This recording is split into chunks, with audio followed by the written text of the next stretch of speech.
मित्रों, एक बार की बात है, एक ग्राहक प्रतिदिन एक फल विक्रेता के पास जाता था क्योंकि वो बहुत ज्ञान की बातें करता था। तो एक दिन उसने विचार किया कि मैं इस फल वाले से ऐसा प्रश्न पूछूंगा कि वो उसका उत्तर ही ना दे पाए। और जब वो पूछता है तो फल वाला इतना अच्छा उत्तर देता है कि ग्राहक के पांव तले जमीन ही खिसक जाती है। वो पूछता है कि तुम्हें बहुत ज्ञान है ना, चलो बताओ, कर्म अधिक महत्वपूर्ण होता है या भाग्य? वो मुस्कुराते हुए कहता है कि किसी बैंक में तुम्हारा लॉकर अवश्य होगा। उस लॉकर की चाबी में ही इस प्रश्न का उत्तर है। कैसे? एक लॉकर की हमेशा दो चाबियां होती हैं, एक मैनेजर के पास, दूसरी हमारे पास।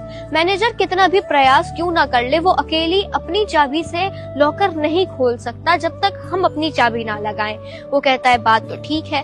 वैसे ही वो बताता है कि जो मैनेजर है वो भगवान है, जिनके पास हमारे भाग्य की चाबी है और हमारे पास हमारे कर्म की चाबी है। तो भगवान अकेले हमारे लिए भाग्य के कितने भी ताले क्यों ना खोल लें, जब तक हम अपने कर्म की चाबी ना लगाएं तब तक हमारा भाग्य भी वेस्ट है।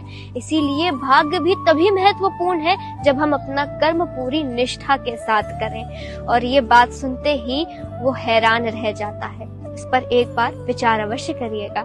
राधे राधे।